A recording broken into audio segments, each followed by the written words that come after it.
Good morning, everyone. The House Elections Committee will come to order.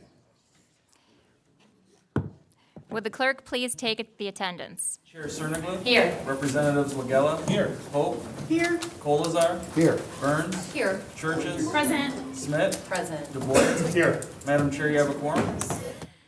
Thank you, Mr. Clerk. Representative Churches makes a motion to adopt the minutes from the June 2023 meeting. Without objections, the minutes are adopted. For today's agenda, we will have testimony on House Bills 4129 and 4130, introduced by Representative Hope, who will first speak on this legislation. And I also want to note that we will have substitutes for both of those bills. So Representative Hope will be addressing the substitutes. So if you have questions, it would probably be best to ask them on the substitutes. Welcome, Representative Hope. Please share your bills with us. Thank you. Good morning. So as the chair noted, there are some pretty substantial substitute language, and hopefully you have that in front of you. If you don't, I think it's available out in the hallway, but I'll go over some of the changes. Generally speaking, this bill is meant to protect election workers, and the reason is both parties, people who are nonpartisan, have received threats of violence leading up to and since the 2020 election. In fact, Detroit City Clerk Janice Winfrey, who has testified in front of us, said that, following the November 2020 election, she's been threatened, followed. She reported that someone else in her office had been shot at. A 2021 report from the nonpartisan Brennan Center for Justice found that 1 in 3 election officials feels unsafe because of their work. Elections can't take place without election workers. That's the bottom line. And it's poorly paid, usually, temporary work, and, these people do it out of a sense of civic duty, but they're not willing to risk their own safety or their own peace of mind to do this sometimes. So at a time when we know we're going to need more election workers and not fewer with early voting, this is timely. House Bill 4129 and 4130 create a tiered penalty system for those who threaten election workers with an eye towards preventing them from performing their duties. You can see the first 2 offenses are misdemeanors, and then it elevates to a felony for a third offense. The timeliness of this issue and the urgency of the matter, the urgency of the elections that are at hand would support voting these out of committee. And I appreciate your support. Thank you, Representative Hope. Do we have questions? Sure, Representative Smith. Thank you, Madam Chair, and thank you, Representative Hope. I'm curious, does this bill have anything in here where it protects ballot challengers as well? It doesn't speak directly to ballot challengers. This is strictly about election workers, and that's defined sort of broadly. Even with the broad definition, I don't think it would include ballot challengers. Okay, thank you. Representative Wagella. I was just noticing in the substitute, at the very last page, section C, that language, very similar to the stalking statute in Michigan. Is that where it was pulled from? As well as in terms of intimidation and defining it? So we're being consistent across the laws is what I'm asking? I don't know is the answer. I believe that was used instructively. This went through a lot of iterations, and intimidate was one of the terms that we really worked on to get a definition that was narrow enough to not encompass other kinds of activity that wouldn't be problematic under this bill, but broad enough to catch the behavior that is problematic. Thank you. I just was noticing it seems similar to other parts of the law, and that it's very clear, in my opinion, as to what would be defined here, and I think that's really important. So thank you. We can also find that answer for you, Representative Wagella, before the next hearing. And the person sitting between the two of you may know the answer. We did look to the stalking statute. I do remember that. This has been a work in progress. We've worked with a lot of stakeholders. We've gotten a lot of input. So I just can't tell you yes or no definitively, but I bet Ms. Paul can. Other questions? Sure, Rep. Smith. Thank you. I'm just curious to know if there is a gap maybe with our current law and what we're trying to introduce and accomplish here for the crossover, or why? Because we already have like intimidation laws on the books, and if there's a gap that's missing there or whatnot, and Yeah, there is a gap. You're right. There are other statutes that would apply to the kind of behavior we're talking about in this bill.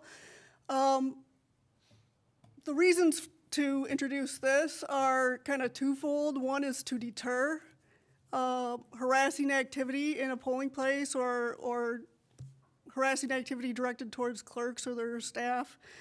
The other reason is to make it clear that this is specifically against the law, to give prosecutors something to work with and others who might be in a position to enforce this.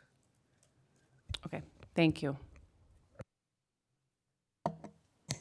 Thank you, Representative Hope. We appreciate your testimony. Thank you.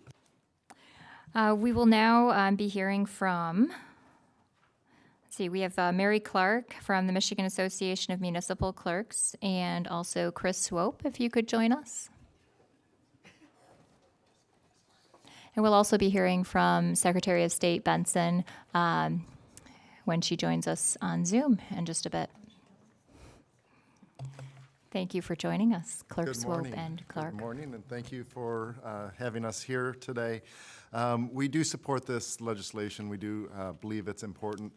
I have friends who have been harassed in the clerking world. One of my closest clerk friends, who was, I would dare say, one of the best clerks in the state, has left the profession because of harassment and intimidation that she received. I myself once received an email where someone threatened to slit my effing throat if I emailed him again. And all I was doing, we had sent out a reminder that he needed to return his, to multiple voters to return their ballot in advance of Election Day. The messages that are out there right now from various groups about alleged behaviors of clerks and election officials have led to an environment where we do feel our safety is being put at risk. So we're asking for this legislation to help protect the safety of us, our election workers who work in a precinct on Election Day, as well as our staff. Thank you. And I will just simply add, we're looking at potentially, likely, a tumultuous election again in '24. And we appreciate and think it is important to have this to serve as a deterrent. Thank you, Clerk Clark and Swope. Do we have questions for our clerks? Representative Burns. Thank you, Chair Cerniglu. Thank you both for being here today, and thank you for sharing your personal stories as part of your testimony. Can I ask, as we head into 2024, and Clerk Swope, as you mentioned, it will presumably be quite a tumultuous period, especially for our clerks and our elections workers. If and likely when you experience these instances of verbal abuse and threats, how, in the clerk's role, would you imagine communicating something like this policy, if it were to pass? How would you imagine communicating that to folks in the community and just letting them know, that this is unacceptable and there's a policy that backs you up on that directly? That's a really good question, and I think it's important for people to be aware that that it is a serious offense to threaten and intimidate folks, especially in the line of doing their duty. We have similar statutes related to law enforcement in terms of doing their duty, and they walk around with a gun most of the time. So, I think it's appropriate for those of us who carry pens instead of guns to have some protections as well. But I think the media would be the primary resource, and communicating. The most important thing, I think, is to communicate with our law enforcement partners. When I did have this situation, unfortunately, I didn't feel like the first response from my local police department was as serious as it should have been. If I had a specific statute that I could point to, I think that would have been helpful in that initial interaction. And we do routinely meet with them before big elections to go over security at polling places and various things. So I think this would be an important part of that interaction. Sure, thank you. And as an association, we do encourage our members to have a proactive, positive conversation with local law enforcement so that they are all on the same page. Typically, the secretary puts out a list of the different statutes that are applicable for law enforcement to have, and I share that. I print it and share it with our lieutenant, and it goes down the line and is on all of that. The other thing, I think every jurisdiction has different ways of communicating with their public and their voters.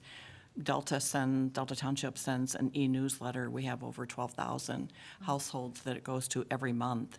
And then we do a quarterly print. So we will be putting out all of the stuff on early voting and the election law changes, and we would include this in that information sharing. Great. Thank you both. I appreciate it. I don't see any other questions, so thank you both. Thank you. And now we will have testimony from Secretary Benson, who is joining us on Zoom. Welcome, Secretary Benson. Thank you, Chair Cerniglu, and hi, everybody. It's wonderful to see all of you and be able to join you today, especially to talk about this important issue, which has been a center point for a lot of us for a number of years.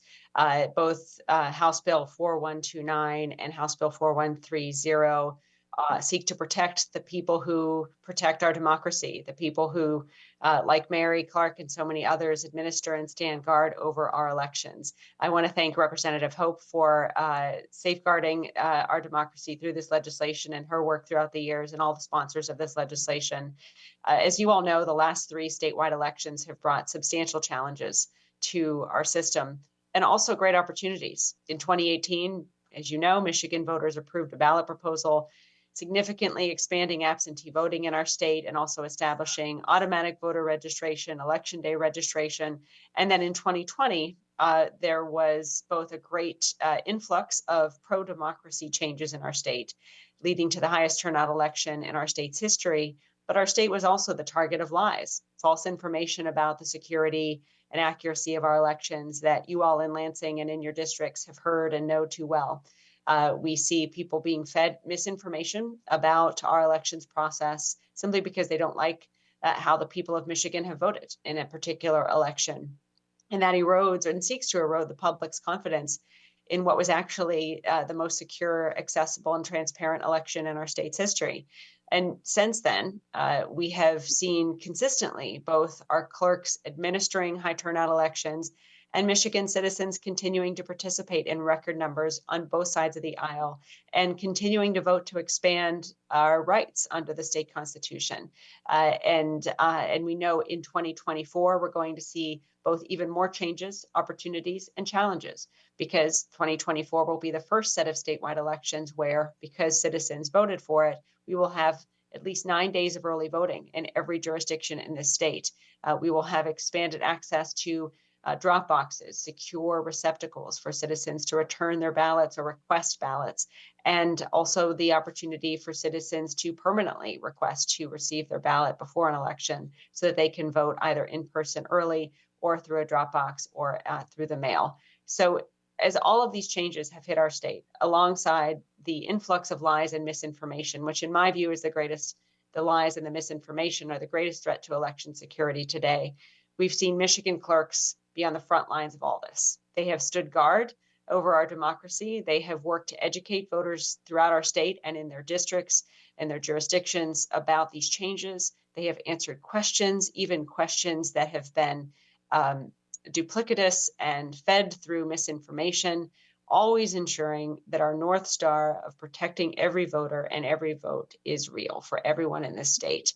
And it's been an inspiration. These clerks do this because not just it's their job, but it's their calling. They are professional, they are nonpartisan, and they are deeply committed to their responsibility to carry out free and fair elections in this state. They are Republicans, they are Democrats, they are independents, but above all, they are committed to the basic principles of what our democracy is for. And since 2020, as they have risen in prominence, our clerks and election administrators, not just in the state, but around the country, the threats and harassment that stem from the lies and misinformation that politicians and others are spreading to further their own partisan goals have really harmed their ability to simply do their jobs in a way that is unsustainable and unacceptable. And there's something that you all can do about this. As I've shared many times, I've experienced a lot of these threats firsthand, most notoriously in December 2020, when dozens of people gathered outside my home to try to pressure me into not allowing the results of a fair election to stand, pressuring me and challenging me and threatening me if I didn't nullify the votes of millions of Michigan citizens. And that was not the first time nor the last time someone had either come to my home or threatened me or threatened my staff. And I know, as much as I receive it, that the Detroit City Clerk in the city where I live and clerks all across our state are receiving the same type of unacceptable challenges for simply doing our jobs. And knowing that our clerks, our local election officials have been challenged by these threats that come in the form not just of harassment, not just form of threats through phone calls and voicemails and emails and text messages. There are times where I've put my kid to bed at night and then listened to a text message or a voicemail on my phone saying that someone can't wait to see me hanging by a tree. It is all too horrific to hear these things, and for simply doing our jobs, whether we be Republicans, Democrats, or nonpartisan, whether we be statewide or working in small towns or rural counties, whether we have more prominence or whether we are simply just trying to get along our daily lives, it's imperative that the state of Michigan protects these civil servants who are simply trying to operate our elections in a transparent and accessible way.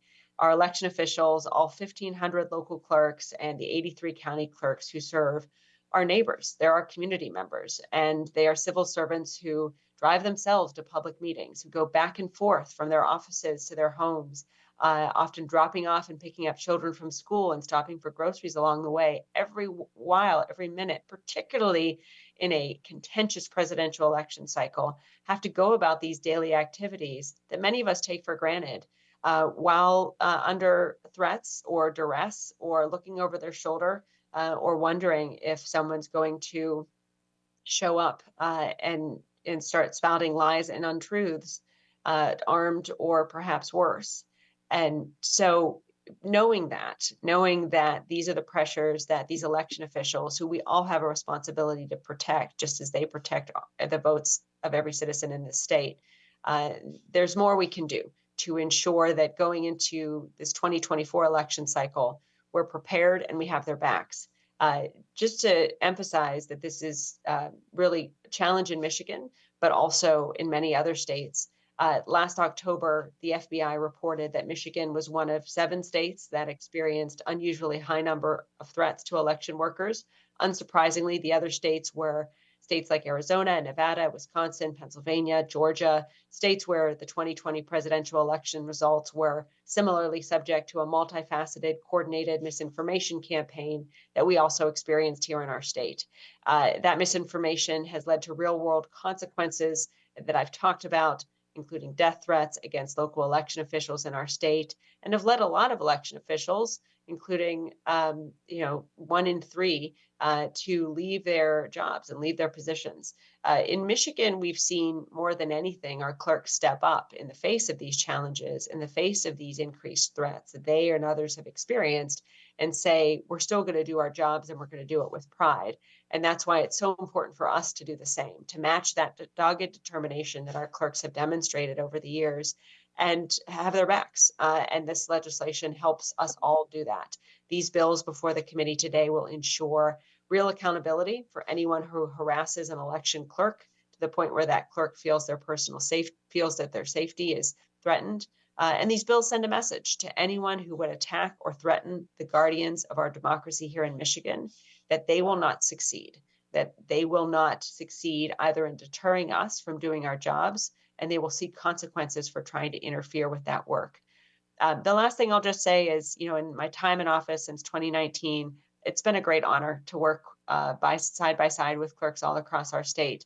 It's a job where, regardless of our political party affiliation or personal beliefs, we are all locked arms, committed to just ensuring that every Michigan voter, no matter where they live or who they vote for, can have faith that when they vote, their vote will be counted, their voice will be heard, and that they can trust the results of our elections to be an accurate reflection of the will of the people. The commitment that all of us share in that regard has never wavered, and it's not going to waver now as we approach 2024. But you can also demonstrate with us that you will not waver either, and you will stand to ensure our local election officials have these additional protections going into this election cycle. So thank you. Thank you again, Representative Hope and others, for bringing forth this legislation. And thank you again, Chair Cerniglu, for having me here today. Thank you, Secretary Benson. Do we have questions? Representative Smith. Thank you, Madam Chair, and thank you for being here via remote, Secretary of State Benson. I'm just curious, as a former clerk myself, I certainly don't think that there is any tolerance or room for any sort of harassment, intimidation, and being a clerk during some of the most recent, most contentious elections that we had as well. I received some harassment myself, so I agree with that. I'm just curious, a couple of things I'm wondering, does the state have a system where we have reports or keep track of how many threats, harassment issues have been reported in the most recent elections? It's a great question. I think it's certainly something that the Attorney General's office would be positioned to do. It requires clerks to report threats, and they report threats as instructed to law enforcement. And that's where that would be the proper vehicle for collecting that data, just as law enforcement collects data of other types of threats and crimes. So I think that's a great idea to ensure the Attorney General has the support, funds, and whatever other directives are needed to collect that data, and then give clerks an opportunity to report through that system to provide that quantitative assessment. Certainly from a qualitative standpoint, as you know, the stories are abundant and have been provided not just to this committee, but to national committees as well, both in Congress and the U.S. Senate, from clerks around our state who continue to tell their story. And also, recognize that in telling their story and in reporting those things in publicly, that it brings, I know for me, a sort of trepidation, both to have to relive the challenges or the trauma of that particular threat, but also to have that fear that by saying this, by sharing an anecdote, is it going to lead to a copycat or, inspire, for lack of a better word, someone else to repeat that incident, perhaps on a greater scale. So I know that's also real as well when it comes to reporting and those challenges, as it often is for many other instances. But that said, I think it would be great for law enforcement to provide those reports in a public way and to collate them and to work with the Attorney General's office in doing so. Okay, and just as a quick follow-up, so we don't really have that in place right now. Like, I'm just curious, like the amount of stats or reports that have been filed. And then, I mean, I just want to make sure we're coming up with a solution for this, not just putting more laws on the books and nothing really being done about them. Yeah, I think laws on the books are a key way to providing accountability. So, and that's certainly why we see so many states right now, and I hope Michigan as well, strengthening the protections for our clerks, and then of course ensuring law enforcement is fully equipped to carry out those laws. And there have been a lot of studies, two of which I mentioned in my remarks, that have gathered through surveys, stories, anecdotes, and data about the threats election officials are experiencing. So we can continue to share those with you as well. But I agree, it would be great to have something built into the books to also ensure we're consistently collecting this. That said, in April of 2023, there was a national survey by the Brennan Center that said nearly 3/4 or 73% of local election officials have seen threats increase in recent years. 1 in 3, as I mentioned, have experienced threats, harassment, or abuse. More than half were threatened in person. And 47% of those surveyed asked their state governments to do more to support them in their jobs through passing legislation like this. And so again, this is to me a win-win for everyone, and something that would give us more tools in the toolbox to ensure we're protecting our clerks going into this election cycle. Thank you. Thank you, Secretary Benson. And Representative Smith, I don't want to give any incorrect information, but I remember testifying on another bill earlier in the year where I believe I provided those same statistics as the Secretary. And I believe there might also be some additional stats from the FBI that was tracking harassment of election workers. And it was really just an exponential increase and, a lot of reported cases. But I'm not sure how they relate exactly to Michigan, but happy to, follow up with that detailed information. Sure. Do we have any other questions for Secretary Benson? Representative Churches. Thank you. And I just kind of want to build off of that. I being a public official, there's been a couple of times where I myself have had to file certain things with the police, and I don't file every time because sometimes I'm embarrassed, sometimes I'm afraid, sometimes I don't want to make too much of a big deal. Could you, and I think of it from a teacher standpoint, when a kid raises their hand, there might be one question, but usually that one question, there are several other students in the room that have the same question that are too afraid to answer or to raise their hand. Would it be a safe assumption to say, out of the threats that have been received and expressed, there is a possibility that there could be even more that aren't shared because of shame, embarrassment, or fear? Yes, Representative, I would agree with that, and I would emphasize and sort of take a step back and add that the reason there are these statistics out there now is because the National Justice Department has created a task force for threats to election workers, which, among other things, seeks to collect the data and has found that there's a concentration of these threats in the states that I mentioned, in Michigan, in Nevada, in Arizona, in Georgia, in Wisconsin, in Pennsylvania. And you see, Nevada, for example, earlier this year passed similar legislation to this one in response to that data, in response to those threats. What we've also seen as a result of the creation of this task force is just how hard, as Representative Churches was pointing out, it is to collect holistically and comprehensively all of that data, which is part and parcel with and sort of our responsibility with to say as a state government, this is wrong. This needs to be reported, and this is how, which is part of what we need to build here and what this legislation will frankly help us do by drawing a line in the sand between what is acceptable and what is not, and what the consequences should be, that I think would generate more reporting and collection of that data, which can help us, prepare for the future. There's also a deterrent effect. We do a lot of work in advance of every election to try to deter the potential threats that could emerge on election day in partnership with law enforcement. That also comes into play here. But what we've seen is the FBI and the DOJ have worked together to create this election task force, the Election Threats Task Force, is how important it is to also build that muscle, for lack of better words, among our local election officials to report those challenges, because so many of the election officials that I've talked to, and Mary and others I think would reinforce this, we're just trying to keep our heads down and do our jobs. we don't necessarily want to be calling and reporting these incidents and all of that. And that's why it's so important that we act in a way that says, let's make sure we know, because it's not acceptable. And then when you report it, we'll hold folks accountable, because then Rep. Churches, as you might have been also alluding to, there are times in which people do report crimes or report an incident and nothing happens, which then reinforces this feeling of, well, why should I report it again when it happens again? So all of that and a lot of that can begin to be solved by this legislation today, so that we can wrap our arms around this community and ensure, again, they know we have their backs, and that we are making a clear statement that this is unacceptable, that there needs to be clear consequences, and the consequences need to be heightened to reflect the impact that these actions are having, not just on our clerks, but on democracy writ large. Thank you, Secretary Benson, for your leadership on this and making election places a place where we have high standards for our public, and so they feel safe and supported. Thanks. Seeing no other questions, thank you so much for joining us today. We appreciate you being here. Thank you all. Hope good have the rest of your good hearing. Thank you. Thank you. We will now hear from, I'm going to go with Sherry Ritchie from Pure Integrity, Michigan. Looks like you wanted to testify in opposition for approximately 3 minutes. So welcome, Ms. Ritchie. Thank you so much. It's good to be back. I hope everyone had a great summer. Again, my name is Sherry Ritchie, and I'm here representing Pure Integrity Michigan Elections, Michigan Fair Elections, Stand Up Michigan.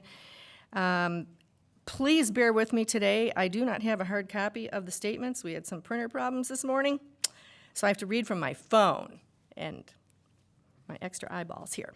All right, so here's our statement.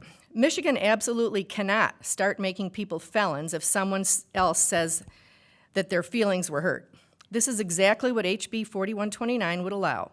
Intimidation is already illegal. We've discussed this already in the last 15 minutes. Courts have ruled on it, but this bill goes too far. It says that intimidate means to commit harassing conduct that would cause a reasonable individual to feel terrorized, frightened, threatened, harassed, or molested. Well, we are frightened by this bill. Does that make the bill sponsor a felon? Does that make, if someone says something at a voting location that offends or frightens an election official, are they now subject to felony charges, incarceration, and fines if an election official claims they feel intimidated? The state cannot start prosecuting people based upon other people's feelings.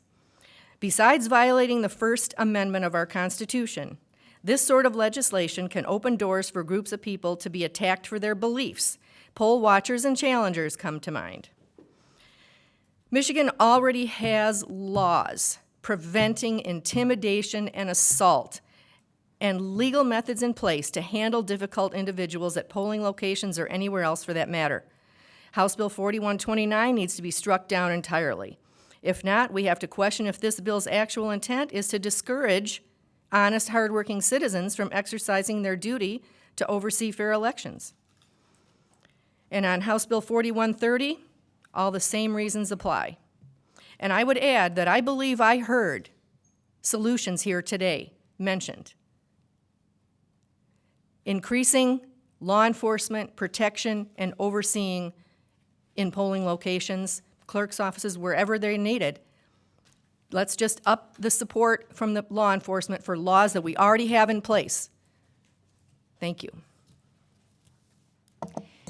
Thank you, Ms. Ritchie. I believe if you can stay there for a moment, because we might have questions. And also, I believe Representative Hope would like to answer some of your questions.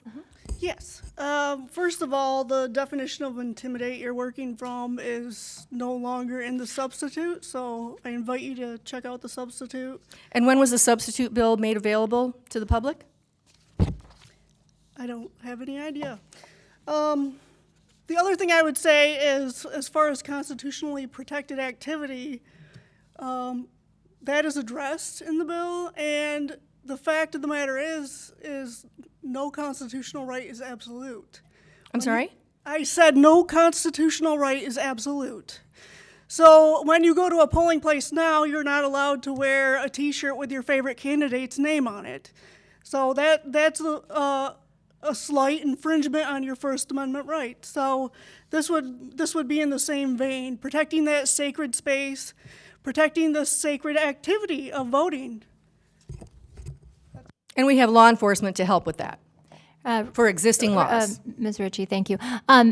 Just, if you don't have the substitute, we'd be happy to provide that to you, following this And when was hearing. the substitute posted? I'm sorry. We haven't adopted the substitute at this time, but we have shared it with committee members, so I apologize. We've also shared it with people who contacted us about this bill.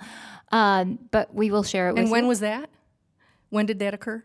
I am not, when did what occur? When did the sharing of the substitute bill take place? I can get you that information. Thank you, Ms. Ritchie. Do we have any other, I believe we have a question from Mr. Wigella, but also I'd like to point out, you did ask about the, or maybe you didn't ask, but you referenced the reasonable person standard. So I would encourage you to think about how that relates to this bill. So obviously, if someone feels one way and a reasonable person wouldn't feel that way, then that certainly wouldn't apply. So I think that is a large part of that language. Representative Wigella? Thank you for your testimony. I feel like there's been a slight mischaracterization through your testimony, maybe to say the least. And the reason I say that is because I brought up earlier that this language does kind of mirror the intimidation, the stalking statute in Michigan, which we looked up, which is true.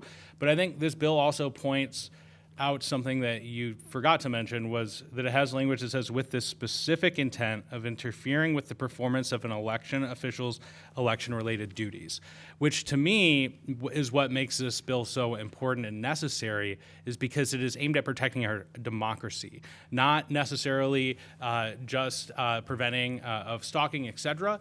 And that language is similar, but this is very specific in that language that we're just not going to tolerate interfering with elections. And I just wanted to point that out. Thank you, Rep. Wigella. Thank you, Representative. I'm not Representative. I'm sorry, Ms. Ritchie. We're not asking you for a response at this time. Are there other questions? Thank you. And I you would may like to also offer some other information, if I may. Just personal I information. thought you were finished. One other thing I'd like to personally share. One of the elections I worked last year, I don't remember if it was the primary or November, there was an incident that I observed where someone came in, and I don't remember all the details because I was busy doing the job at my assigned location at the tables. But as I recall, the police were called right away, and they took the people out of the building. So again, law enforcement was the solution. I don't know what the ramifications were after that incident occurred. I don't know the follow-up from it, but the system that we have in place seemed to work just fine at that time. So Thank you. And we will provide you with a substitute. And if you have further Thank you. testimony on it, please submit it to our committee, as we will not be voting on this today. So we would be happy to take your testimony on the substitute into consideration. thank you. Thank you. We will now be hearing from Campaign Legal Center on Zoom. We have Lata Knott, Senior Legal Counsel for the Campaign Legal Center's Voting Rights Team. And I apologize if I didn't say your name correctly, but welcome, Ms. Knott. Thank you so much, and you said it perfectly. Good morning, members of the House Elections Committee. I am with Campaign Legal Center, which is a national, nonpartisan, nonprofit organization that works to protect and strengthen American democracy across all levels of government. We urge you to support HB 4129 to protect election officials in Michigan. Election workers across the country have been on the receiving end of an onslaught of threats, harassment, stalking that's escalated into an undeniable crisis. Michigan is no exception. Election officials in the state, despite hailing from across the political spectrum, have come under fire for simply carrying out their duties under the law. Their hours are typically long, their responsibilities are demanding, and additionally, the work has become increasingly dangerous in recent years. A nationwide survey in 2022 revealed that 1 out of every 6 local election officials had experienced threats to their jobs.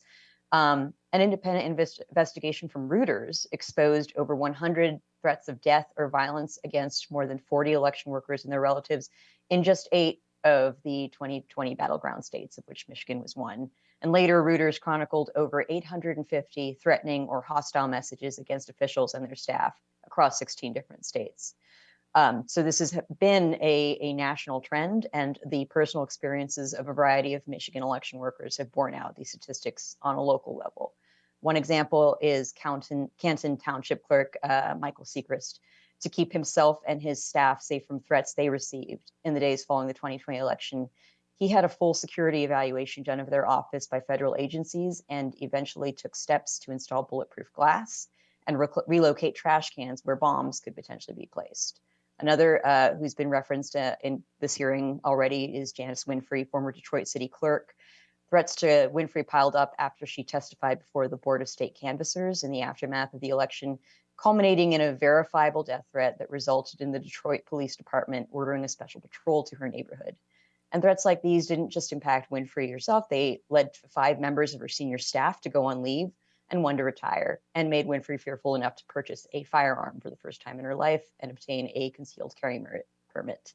And as Secretary Benson testified, even as Michigan's highest election official, she has not been immune to these types of threats, with dozens of protesters gathering outside of her home weeks after the 2020 election to shout obscenities and graphic threats into bullhorns. This bill would ensure that election officials like Sechrist, Winfrey, and Benson have protection from threats and recourse when they occur. Currently, many of these credible threats of violence are escaping legal consequences, especially at the local level. And this bill would change that by making it possible to prosecute those who use intimidation tactics that make it more difficult for election officials to do their jobs. This legislation would be a great advancement for Michigan, but it is not a new concept nationally. At least 12 other states have laws prohibiting violence, threats, and harassment towards election officials. And our democracy works best when everyone can participate freely and safely. Numerous states, including Michigan, have already passed laws that protect the rights of voters to cast their ballots in a safe environment, free from intimidation. This bill would extend the same protection to election administrators and poll workers who are on the receiving end of harassment, because dedicated election officials are a necessity for the type of free, fair, and secure elections that Michigan deserves, and we have to do more to protect them. For these reasons, the Campaign Legal Center respectfully urges this committee to support HB 4129. Thank you, Ms. Knott. Do we have any questions for Ms. Knott? I don't see any questions. Thank you for joining us today. I'm just going to read some other cards here into the record. We have Ilana Beller-Kernish from the Public Citizen Group in support of the bill. Melanie Macy from Promote the Vote, supporting the bill. Dave Hodgins from Michigan Municipal League, supporting the bill. Mary Pollock from AAUW Michigan, supporting the bill. Judy Karanjeff, League of Women Voters of Michigan, supporting the bill. Ethan Petzold, Michigan League of Conservation Voters, is neutral. And Bill Richardson, also from PIME, is in opposition to the bill. There being no further business before the committee will stand adjourned. Thank you.